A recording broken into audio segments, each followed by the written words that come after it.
Whether you've had one interview, hundreds of interviews, or you've never interviewed before, it's always a nerve-wracking experience. No matter the role, company, or how much interview experience you have. That's why it's so important that you're well prepared for your next interview. Which is why in this video, I'm going to provide you with example answers to 10 of the most common interview questions. Let's jump into it. Welcome to your interview, George. To start us off, please can you tell us a little bit about yourself? Well, my name's George and I graduated from college recently.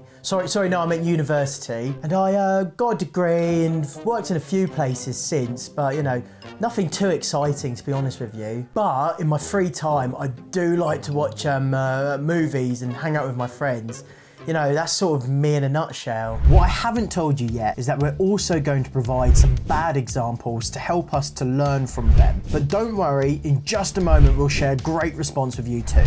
The response you just saw lacks structure and fails to highlight skills or experience of the candidate. Tell us about yourself isn't an invitation for a casual chat. It's your opportunity to show why you are the perfect person for that role. Start by providing a brief overview of your professional background, emphasizing key accomplishments and skills that suit the job you're interviewing for. From here, you can transition into what your career aspirations are and what motivates you. Just remember to keep it clear and concise and just don't ramble on. Certainly. My name's George and I bring over 5 years of experience within finance. Most recently, I led on the successful merge of 2 different companies' financial systems coming together, and I'm particularly passionate about delivering financial support to lower income individuals who can't afford it normally. In my previous role, I've consistently learned new financial tools to best support my team, and I'm very excited about the opportunity to share my knowledge with your team.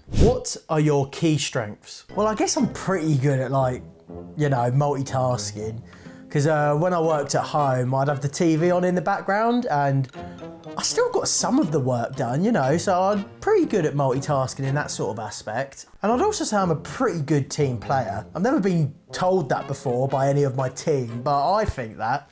Okay, now that one was difficult to watch. This response lacks any specifics about their strengths and fails to provide evidence. And obviously this example is exaggerated and particularly bad, but it even goes as far to provide evidence of weaknesses instead of strengths. Remember, your strengths need to be specific to the job you've applied for and have examples to back them up. So provide concrete examples, experiences, or scenarios you've actually been in that showcase the skills you're talking about. So I personally would suggest you actually provide 2 or 3 strengths. Any more than that might be a little bit overboard. Absolutely. In my previous role at IT Solutions UK, I was tasked with leading the team through a major software transition. Despite the challenges, I successfully trained my fellow team members on this new software, which ensured a smooth transition with minimal disruption to the workflow. Additionally, my strong problem-solving skills have allowed me to tackle complex issues and find effective solutions. For example, I implemented a streamlined process that reduced our project turnaround time by 20%. I'm also known for my excellent communication skills, which have been instrumental in fostering positive relationships with clients and colleagues alike. What would you identify as your main weaknesses? Oh, I guess my weakness is that I'm a bit of a perfectionist, because sometimes I get so caught up trying to make everything perfect that I just forget about the deadlines. But I do always explain to my manager that the only reason I've missed the deadline is because I'm just trying to get it perfect. First things first, this is such a cliche and doesn't actually provide any meaningful insight into your self-awareness or ability to address weaknesses. Try to avoid using generic weaknesses like perfectionism or being too detailed oriented. Instead, focus on a genuine weakness that you've identified and have taken steps towards improving. If one of these more cliche answers are your genuine weakness, that's completely okay. You can put it. However, just make sure to explain that you've identified it as a weakness and have taken steps to improve. Certainly. One area I've been working on is my public speaking skills. In the past, I felt a bit nervous when presenting to large groups of people, which sometimes affected my ability to communicate effectively. However, I recognise this as an opportunity for growth and have taken active steps to improve. I've enrolled in public speaking courses and have been volunteering for more opportunities to present in front of my colleagues. Even though I know there's still room to improve, I'm always striving to refine my skills further and have seen significant progress so far. Why do you want to work for this company? Oh, that's easy. I've heard really good things about your company. Admittedly, I couldn't find your website, so I only know that you pay us very well, but I think it's a really good opportunity for me to grow my career. Be specific. This response is not specific at all and doesn't actually show any genuine interest in the company. Employers want to know why you're specifically interested in working for their organisation and how you can contribute to their success. Avoid generic statements and instead tailor your response to highlight what attracts you to this particular company and role. The way I look at it is, if your answer would work for lots of other companies, it's probably not specific enough to them. I'm genuinely so excited about the opportunity to join your company because of its commitment to innovation and its impact on the tech industry because your company is an industry leader. I've been following the company's progress for quite some time now, and I'm particularly impressed by the fact that your company always seems to be one step ahead of the competition. Additionally, I admire the company culture you've cultivated. It really feels like somewhere that is pleasant to work for. I believe that my creative Adobe skills align very well with your company's goals, and I'm eager to contribute to your new online adventure. If you'd like any additional career support, head over to the National Career Service website where you can find more details and you can get in touch via web chat, or call us on 0800 100 900 to speak to a careers advisor. Please, can you provide an example of a time where you've overcome a challenge? Well, there was this one time, well, really, it's sort of every week. There's this one project I have to work on which I find really challenging, but I do get through it. I just asked my boss to do the last little bit though, because I can only figure out the first sort of 5 steps. Firstly, this response is way too vague and lacks any specifics. When you're asked a question like this, they're expecting specific examples of what the challenge was and how you actually overcame the challenge. It would have sounded way better if they gave context to the situation. When answering questions like this, it's best to use the STAR technique, standing for situation, task, action, result.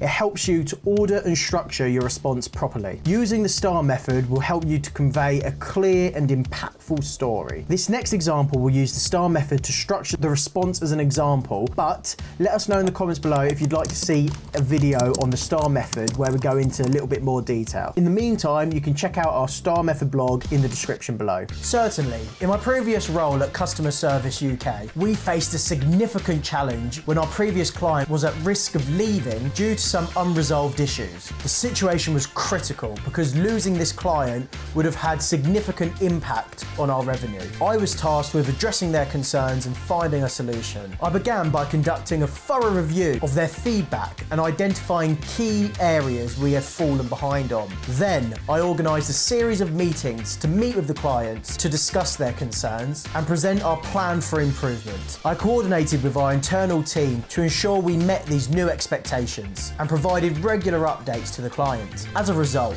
not only did we retain the client, but our improved relationship led to a 25% increase in business with them. The experience taught me the importance of proactive communication and effective problem solving under pressure. What is your greatest achievement? Ooh, my greatest achievement. I reckon it's probably going back to before my last job, really. It's probably when I left college, to be honest with you. I really struggled, but you know, I got out the other side. While graduating college is a brilliant achievement, one you can speak on if it was a relevant and recent experience, in this scenario, it was ages ago, way before his last job. When discussing your greatest achievement, try to imagine that they're actually asking you this question instead. What was your greatest recent achievement that is relevant to the current role you're applying for? Now, it doesn't have to be recent if you had an older, more relevant example in mind, but by making it recent, it shows that you're still growing, and of course, you want it to be relevant to what you're applying for. If you came first place in an art competition, but you're applying for an engineering role, is it really the most relevant achievement? Even if you feel like it's your greatest, it might not be the greatest for that role. The key here is to have a relevant example. And again, I suggest using the STAR technique to answer this question too. Certainly.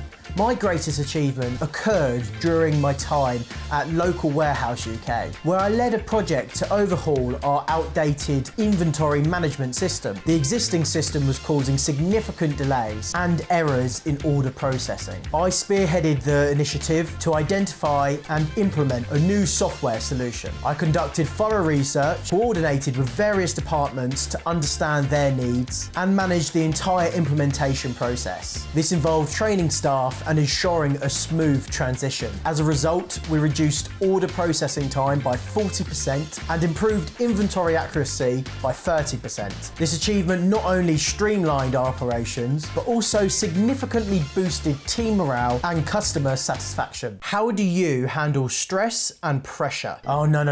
I have to admit, I do get really flustered sometimes. But I do just deal with it, a bit like now, but I just try to stay calm and push through and get on with it. Everyone feels stress and pressure sometimes. What this question really wants to find out is how you deal with it when it does come up. In this response, it clearly states that they get flustered sometimes, which is natural. However, they didn't go on to explain how they deal with it when they did feel that way. Instead, just saying they got on with it. Try to provide concrete examples of when you've been under pressure and felt stress, but most importantly, strategies you've used to prevent it or overcome it. Whether it was having an open conversation with your manager, putting a plan in place to make sure you didn't get too overwhelmed in the future, or whether it was by going for a walk in your lunch break, or maybe you had a focus hour every Friday to make sure you completed a task. However it is you deal with it, make sure to clearly explain your strategies. I handle stress and pressure very well by staying organised and prioritising my tasks. When faced with a high pressure situation, I break down the task into manageable steps and focus on completing them one at a time. I also make sure to take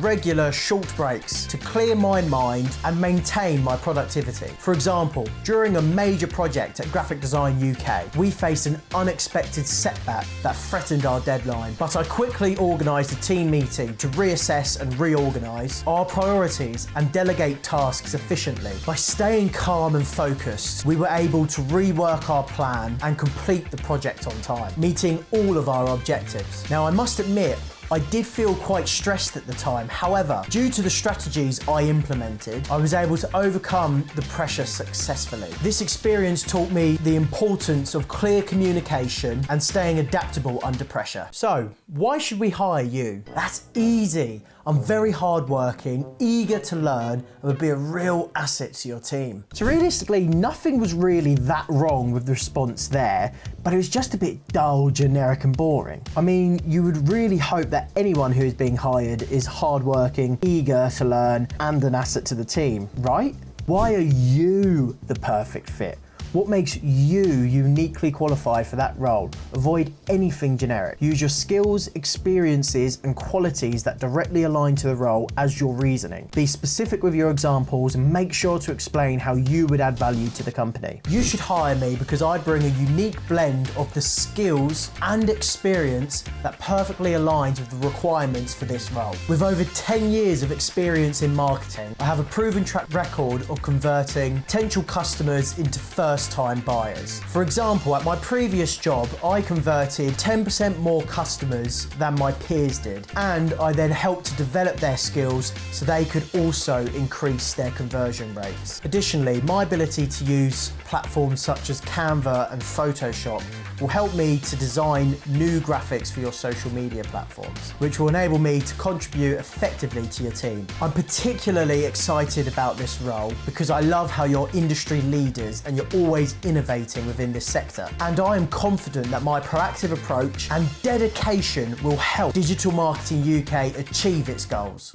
Please, can you provide an example of a time where you disagreed with a colleague or supervisor? Oh no way. I wouldn't dream of disagreeing with one of my colleagues, let alone a supervisor. No, I'm all about keeping the peace. So I just keep my mouth shut and just go with whatever they say. Now in your head, that might sound like a great response because you're not being disruptive. And you're half right because you don't want to be disruptive. However, they do want you to voice your disagreements, just in a productive way rather than a disruptive way. That's what this question is really asking. They're asking you, how do you voice a disagreement? To make sure you do so productively. They want to see that you have conflict resolution skills. You should choose an example where you've disagreed with a colleague or a supervisor, explain how you've handled it professionally, and then highlight a positive outcome. Focus on the 3 C's: communication, compromise, and collaboration. At my previous job at Ice Cream Parlour UK, I encountered a situation where I disagreed with my supervisor, specifically on the direction of the project,